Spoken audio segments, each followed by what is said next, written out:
aquel tiempo Jesús iba caminando de ciudad en ciudad y de pueblo en pueblo, predicando la buena noticia del reino de Dios. Lo acompañaban los 12 y algunas mujeres que él había curado de malos espíritus y enfermedades. María la Magdalena, de la que habían salido 7 demonios. Juana, mujer de Cusa, intendente de Herodes. Susana y otras muchas que le ayudaban con sus bienes. Palabra del Señor. Gloria a ti, Señor Jesús.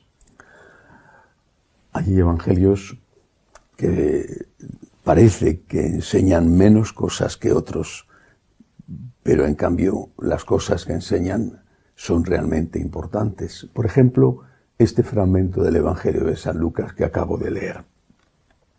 Primero, Jesús va caminando, dice, de ciudad en ciudad, de pueblo en pueblo, evangelizando. Era su primera misión. El tiempo que duró su vida pública era su primera misión, evangelizar. Nos está dejando una enseñanza. Es verdad que de tanto en tanto curaba a alguien, incluso casos muy excepcionales, multiplicaba panes y peces, pero su misión era evangelizar.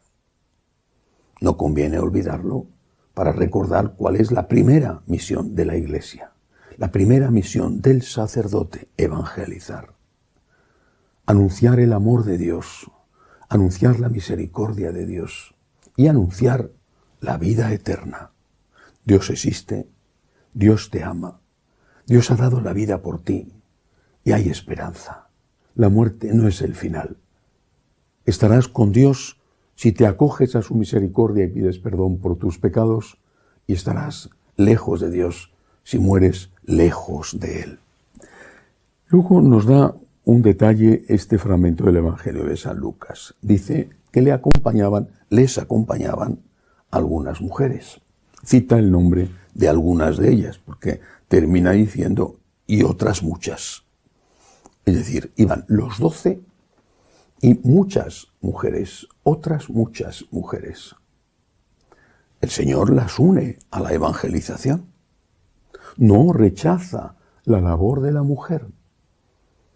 No sabemos bien cuál era la misión de estas mujeres, sin duda, también atender las necesidades, por ejemplo, de limpieza de la ropa o de preparar la comida, posiblemente.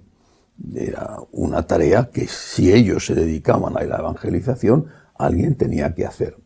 Eran un buen grupo, 12 más Jesús 13, más muchas mujeres, fácilmente serían 20, 25 personas.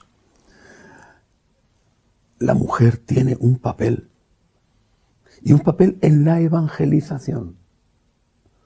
No solamente en la asistencia y en la caridad, tiene un papel en la evangelización. Por ejemplo, la transmisión de la fe en el hogar, que no es exclusivo ni excluyente de la mujer, como si el esposo no tuviera una parte de responsabilidad en eso. Pero el papel de la mujer es especialmente importante. La mujer como madre o la mujer como abuela. No es, repito, que el hombre pueda olvidarse de esta obligación, pero el papel de la mujer es extraordinariamente importante y no únicamente en la familia. ¿Cuántas mujeres están evangelizando en la Iglesia, por ejemplo, siendo catequistas en sus parroquias o en las comunidades? Son muchísimas. Me atrevo a decir que al menos en lo que yo conozco, ignoro cómo es la cuestión, por ejemplo, en África, pero en Europa o en Latinoamérica, son la mayoría. La mayoría de los catequistas son mujeres. Por lo tanto, la mujer tiene un papel que no va a ser el papel del sacerdote. Jesús, que gustaba de ser acompañado por mujeres, en la última cena, que quizá, no lo sé, ellas ayudaron a preparar, En la última cena él no las nombra sacerdotisas. Distingue entre los 12 y las mujeres. Pero las mujeres tienen un papel extraordinario, fundamental en la evangelización. Pienso en algunas grandes mujeres que están canonizadas, y desde luego hay muchísimas que forman parte de los santos anónimos, y que son y fueron y marcaron la historia y la historia de la Iglesia muchísimo más que los hombres que tenían cargos jerárquicos de su época. Una Santa Teresa de Jesús ha sido más importante para la Iglesia que muchos obispos, arzobispos y cardenales, incluso papas de aquella misma época.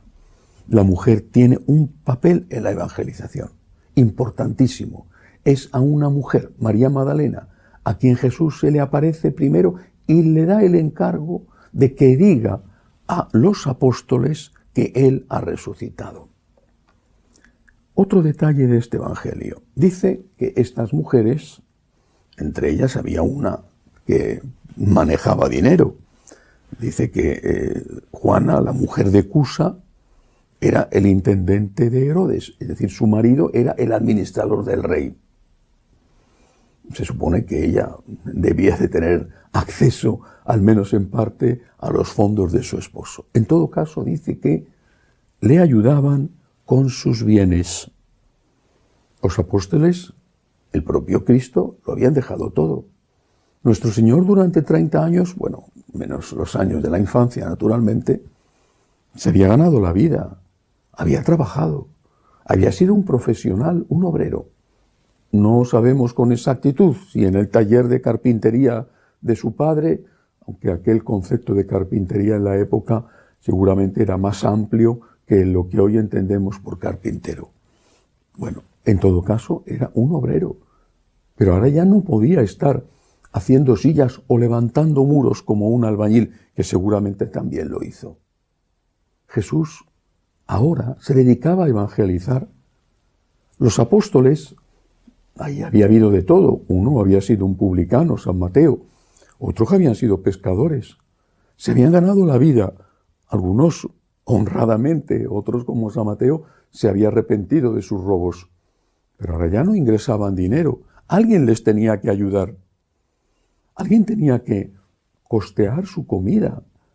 Alguien tenía que garantizar que hubiera un lugar en la aldea o en la ciudad donde iban que pudiera acogerles, que a veces sería un hogar de una persona de la familia espiritual, como Betania, donde estaban Lázaro, Marta y María. Otras veces quizá tenían que hospedarse en algún tipo de alojamiento para, repito, más de 20 personas. Por lo tanto, la limosna, la ayuda a los evangelizadores, fue importantísima desde el primer momento de la historia de la Iglesia. Sin evangelizadores no estaríamos aquí. Pero sin la ayuda económica que recibieron, quizá tampoco. La limosna es una obligación para un católico. Una limosna dedicada, claro, a ayudar a las personas que pasan necesidades. Pero una limosna dedicada también, e incluso en primer lugar, en vista de lo que dice el Evangelio, dedicada a la evangelización. Recuerdo una carta que leí hace años de un misionero, si no recuerdo mal, comboniano de África, que decía, si nosotros pedimos ayuda para montar, construir un hospital, nos llueve el dinero. Si pedimos ayuda para abrir y sostener un seminario, no nos llegan ayudas. Tú construyes un hospital y ¿quién lo atiende? Médicos, enfermeras, gente que tiene derecho a cobrar su salario. Pero el alma será el religioso, los religiosos. Y si no hay ayudas para el seminario, ¿cómo van a salir los religiosos? Hay sitios, países, no sé, pienso, por ejemplo, Camerún. o India, donde hay muchísimas vocaciones y tienen que mandar a esos jóvenes que pudieran ser extraordinarios sacerdotes a sus casas porque no tienen dinero. Evangelizar es la primera obligación de la Iglesia, pero para evangelizar hace falta una ayuda económica. Aquellas mujeres lo entendieron así. Pusieron su vida, su tiempo, al servicio de la evangelización y de los evangelizadores. Y también pusieron su dinero. Ni un solo vaso de agua, dice el Señor, que se dé a los que anuncian el Evangelio y que se le dé en mi nombre por mí, ni un solo vaso de agua quedará sin recompensa. Que así sea.